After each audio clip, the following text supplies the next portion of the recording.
Please welcome for the next few minutes Dave Morgan. Dave?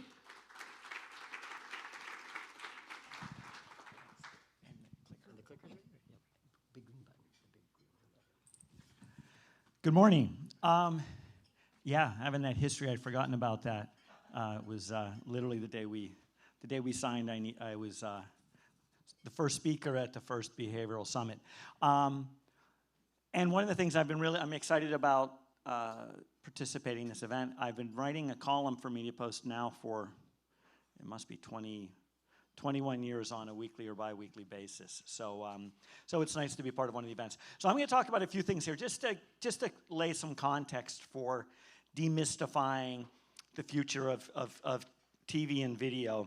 And my theme is that it's amazing that I would say the digital world has caught up to TV.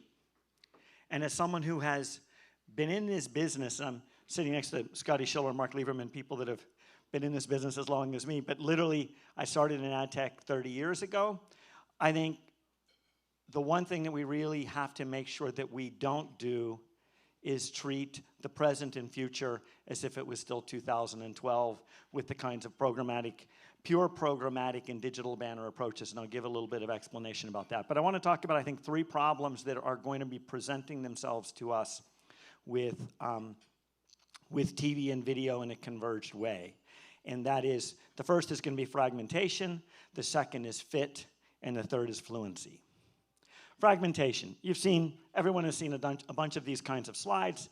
If you start at the very bottom there, literally back 70 years ago, you have a few channels, and you only have 4 million households watching TV. It's amazing to think that, television was so small at some point that it could have numbers like that.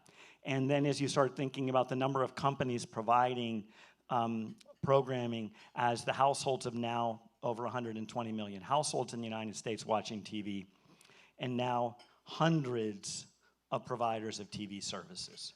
And the capacity to have a handshake and an upfront and a fax and a phone call with each and every one of them, which is how the television world has largely transacted. Oh, actually, largely still transacts.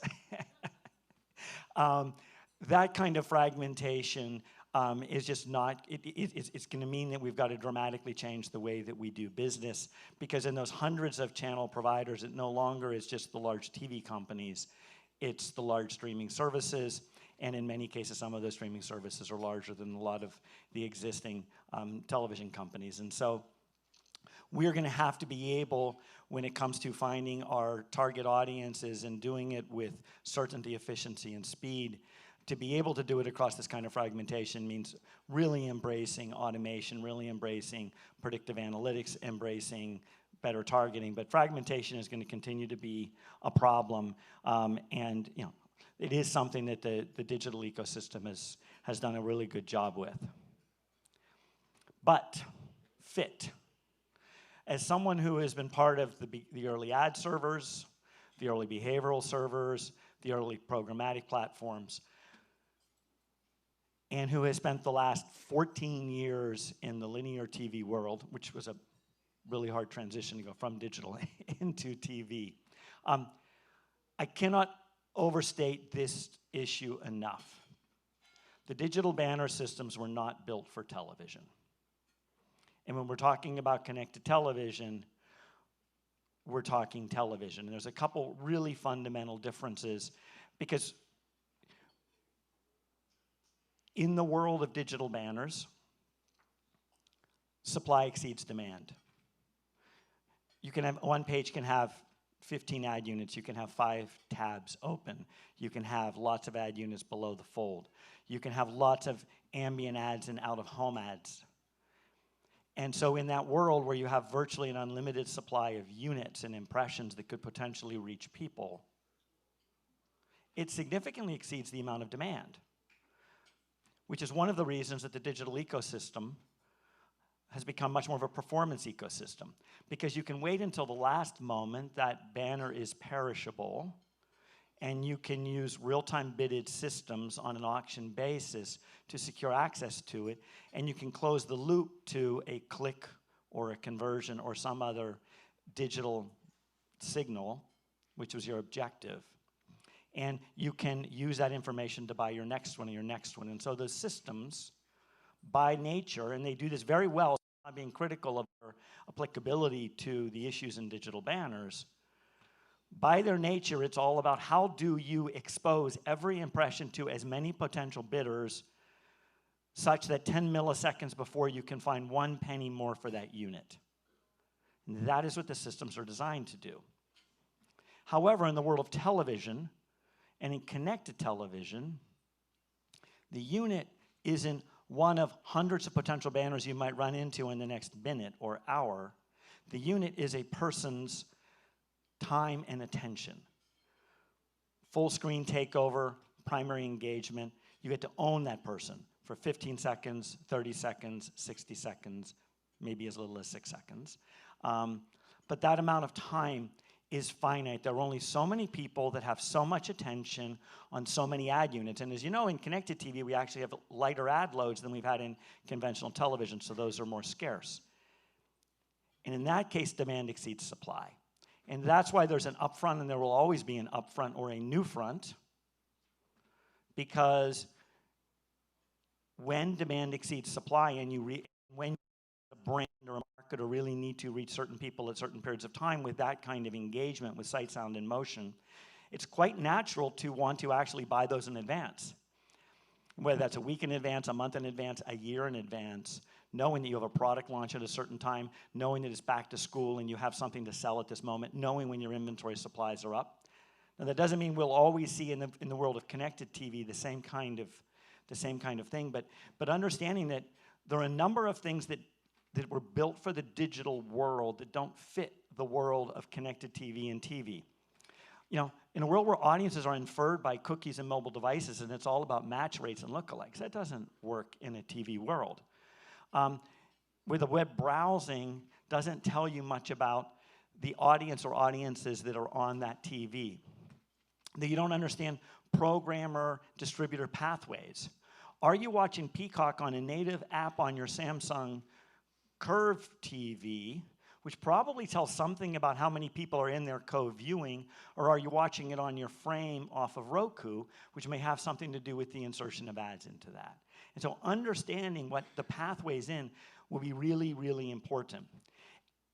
We also are probably not going to have some of the same kinds of marketplaces and open marketplaces in the same kind of way that we've seen in digital banners, because a lot of the programming, when you're turning attention over to an advertiser, you're going to see much more control of verification of the creative, of the targeting data sets, because of the value of not wanting to, chase that audience away. Do you think Peter Naylor, now over at Netflix, is going to let anybody have control of his audience by paying 1 penny more 10 milliseconds before and putting any ad there without any knowledge as to whether it violates the Fair Housing Act, the Fair Employment Act, or is just a blinky, crappy ad with like flashing for student loan payments? I'm thinking of some of those old advertising.com ads. Ferber's did very well with that, but it was not a very pleasant ad experience. Influency, because it's all TV. In this world, our future is going to be all TV. But this is the world that we're living in today. And I would challenge somebody, if I had more time, I was going to make this a contest and see who could get the most acronyms. It's funny, I literally, that one there, DDL, I'm in a conference like 5 years ago, and someone says, well, you guys are DDL. And I'm like, what do you mean? Yeah, your company is the one that like leads DDL. And I'm like, I have no idea what those 3 letters are. Apparently it's data-driven linear, and somebody thought that was. But think about this. This is what we're actually asking people who are trying to help grow their brands, grow their customers, better understand how their money is being spent. And we're running around using these acronyms, and half the people that are using the acronyms don't even know what they mean.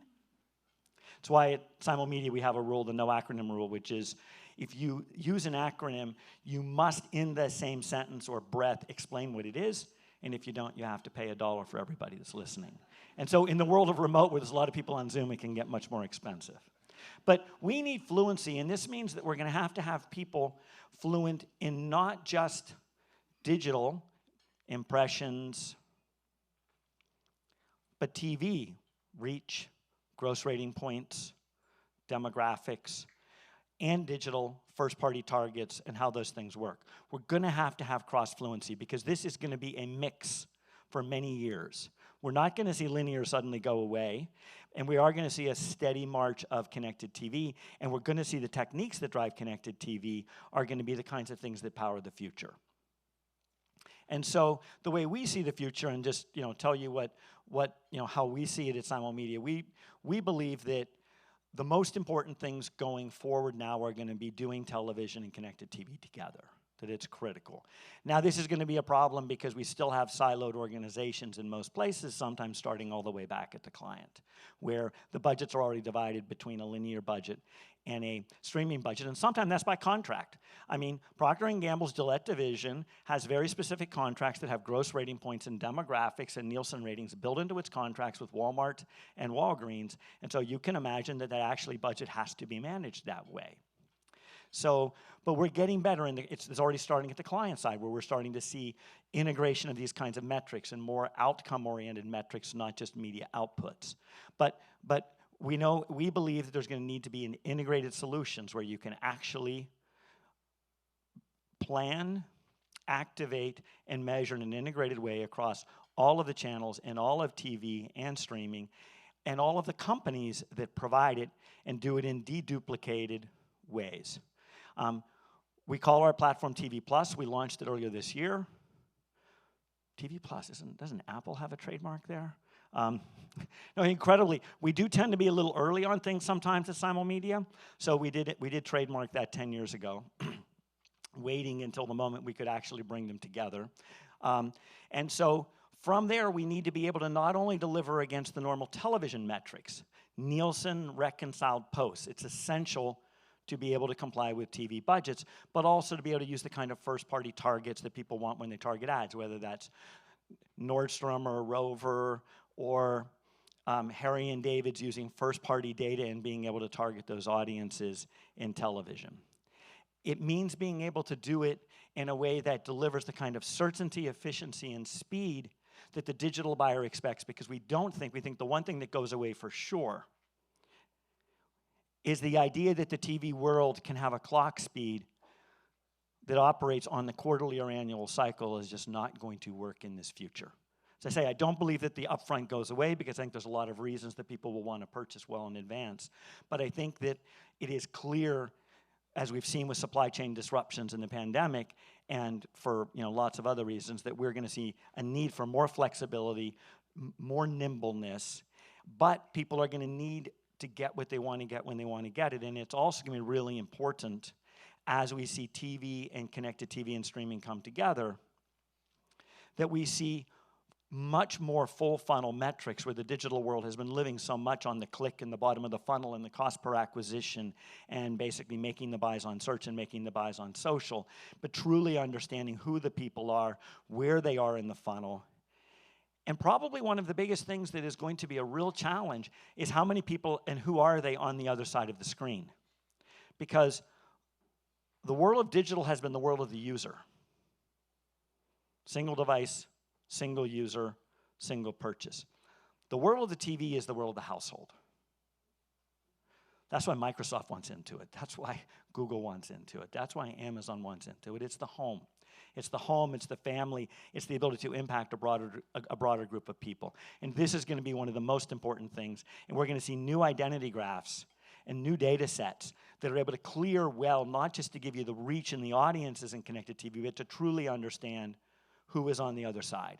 And I know you'll hear later from TransUnion, it's great to see sets like True Optic out there that actually were built for connected TV and work well in that case. And I think this is one of the things that's going to be a real opportunity and challenge for the data companies, will be how do you build things that are purpose-built for the cross-channel viewer who sometimes is on linear, sometimes is on streaming, and sometimes in their household they're watching both, and you're going to need to understand that. So with all of that, I'm excited for the upcoming conference and the content, and everybody that's here. I thank MediaPost and all of you for being part of it, and let's get on with the day.